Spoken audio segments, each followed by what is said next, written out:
हरे कृष्णा। हमारे भागवत प्रभाव में आपका स्वागत है।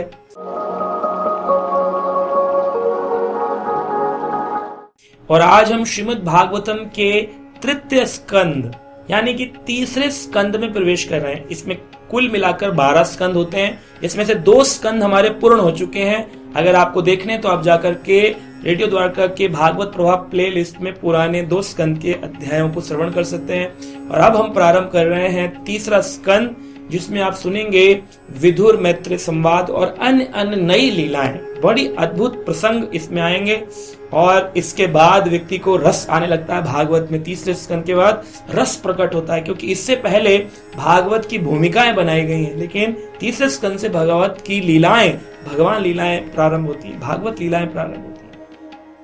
तो आज हम एक प्रश्न भी उत्तर करेंगे कि किस प्रकार से भगवान जो हैं उनको एक नाम दिया गया है तीर्थ कीर्ति।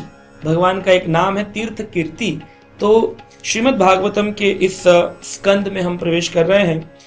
विदुर जी जो थे, यहां से प्रसंग प्रारंभ होता है। विदुर जो थे धृतराष्ट्र के राज्य में, धृतराष्ट्र, पांडु और विदुर, ये 3 पुत्र पैदा हुए थे। धृतराष्ट्र नेत्रहीन थे। पांडु महाराज पांडवों को जन्म देने के बाद अपना संसार छोड़ करके चले गए थे और उनके साथ उनकी पत्नी माद्री सती हो गई थी। और कुंती माता 5 पांडवों को लेकर धृतराष्ट्र के राज्य में रह रही थी। विदुर जो कि तीसरे दासी पुत्र थे, ये सदा ही पांडवों की सहायता करते थे, क्योंकि धृतराष्ट्र के पुत्र दुर्योधन आदि कौरव वो पांडवों से द्वेष करते थे और इस कारण से हमेशा उनको कभी पानी में फेंक देना, कभी लाक्षागृह में जलाने की कोशिश करना। तो विदुर ने हमेशा सहायता करी। तो जब महाभारत का युद्ध प्रारंभ होने वाला था तो विदुर जी ने कहा, यह बात ठीक नहीं है कि आप लोग युद्ध कर रहे हैं, भाई भाई का झगड़ा, ये ठीक नहीं। तो विदुर जी को दुर्योधन ने धक्के मार करके राज्य से निकाल दिया। तो कहते हैं कि विदुर जी तीर्थ यात्रा के लिए चले गए और तीर्थ यात्रा कर रहे थे। इतने काल में महाभारत का युद्ध समाप्त हुआ। महाभारत का युद्ध समाप्त होने के बाद में भगवान श्री कृष्ण जो थे उन्होंने अपना सारा यादव कुल नष्ट किया, समाप्त किया और उसके बाद भगवान स्वयं श्री कृष्ण नित्य लीला धाम के लिए प्रवेश करे। और जाने से पहले उद्धव जी को अंतिम उपदेश और मैत्रेय मुनि को उपदेश देकर के गए। उद्धव और भगवान कृष्ण के संवाद को उद्धव गीता कहते हैं, जो कि श्रीमद् भागवत के 11वें स्कंद में आप श्रवण करेंगे। तो उसमें भगवान कृष्ण ने उद्धव जी को बहुत सारे गुह्यतम संदेश दिए, बड़ी सीक्रेट नॉलेज दी है। तो उस प्रकार उद्धव को ये सारा ज्ञान मालूम था। और विदुर जी अब तीर्थ यात्रा के लिए निकले हैं। तो विदुर जी ने प्रभास क्षेत्र भ्रमण किया, सूरत गुजरात में भ्रमण किया, सौवरी प्रदेश में भ्रमण किया, मत्स्य प्रदेश में भ्रमण किया, कुरुजंगल प्रदेश में भ्रमण किया और आखिरी में यमुना के किनारे मथुरा में पहुंचे। अब यहां आने के बाद विदुर जी ने पूछा उद्धव जी से कि प्रद्युम्न कैसे हैं और अनिरुद्ध कैसे हैं, सांब कैसे हैं, भगवान के पुत्र कैसे हैं, वंशज कैसे हैं। तो उन्होंने यहां पर बताया कि अभी तो समाप्त हो गया है सारा यदुवंश और सब लोग समाप्त करके नित्य लीला धाम को चले गए हैं।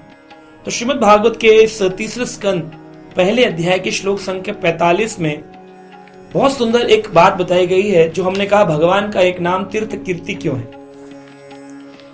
तस्य प्रपन्न अखिल लोकपानाम अवस्थितानाम अनुशासने स्वे आर्य जातस्य यदुषु अजस्थ वरताम सखे कीर्तया तीर्थ कीर्ति।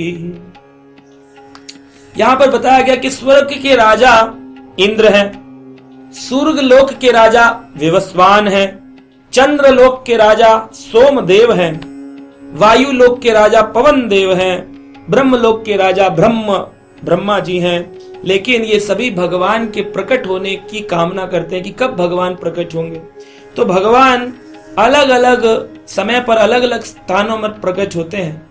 जैसे वृंदावन धाम में अभी 5000 साल पहले स्वयं श्री कृष्ण प्रकट हुए और अभी कुछ 500 वर्ष पूर्व श्री चैतन्य महाप्रभु के रूप में स्वयं कृष्ण कलकत्ता के पास नवदीप धाम में प्रकट हुए। तो भगवान अलग अलग काल में अपने भक्तों पर कृपा करने हेतु उनकी इच्छा पूर्ति के लिए अलग अलग रूप में आते हैं। तो यहाँ पर बताते हैं कि जो तीर्थ यात्राएं हैं, जब आप कभी जाएं तो तीर्थ यात्रा का एक ही मकसद होना चाहिए, क्या? भगवान की कीर्ति का गान। इसलिए कहते हैं तीर्थ कीर्ति।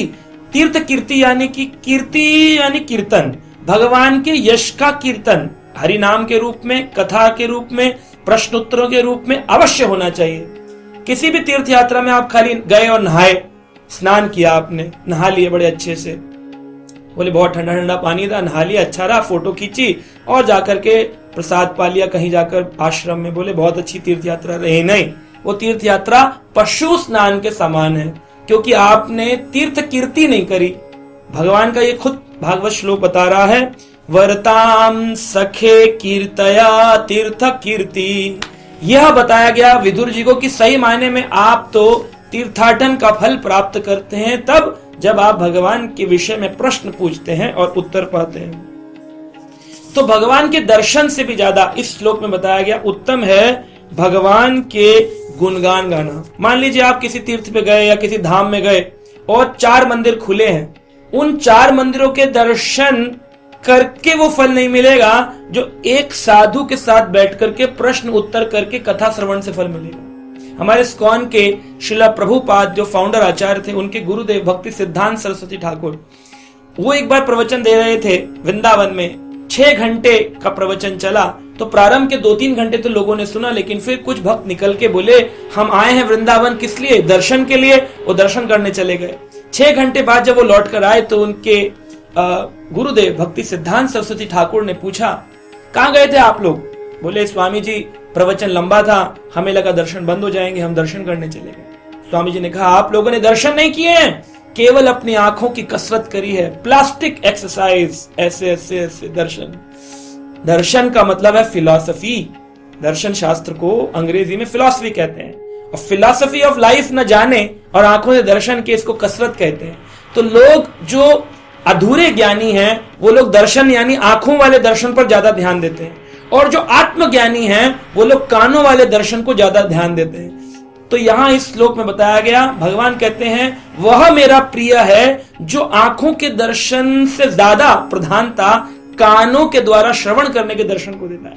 इसलिए भगवान का एक नाम है तीर्थ कीर्ति, यानी तीर्थों में कृष्ण के नाम का कीर्तन करना ही जीवन का लक्ष्य है, तीर्थ यात्रा का लक्ष्य है। तीर्थाटन का लक्ष्य है तीर्थ कीर्ति, यानी तीर्थ के विराजमान धामपति, धामवासी, धामी पुरुष भगवान, उनके गुणगान गाना ही धाम का दर्शन, तीर्थ का दर्शन है। तो इस श्लोक में यह सब चीजों का वर्णन, इस अध्याय में यह वर्णन किया कि किस प्रकार विदुर जी मिले उद्धव जी से, और यहाँ पर उन्होंने कई प्रश्न किए जो हम अपने अगले अध्याय में आपको बताएंगे। तब तक के लिए हरे कृष्णा।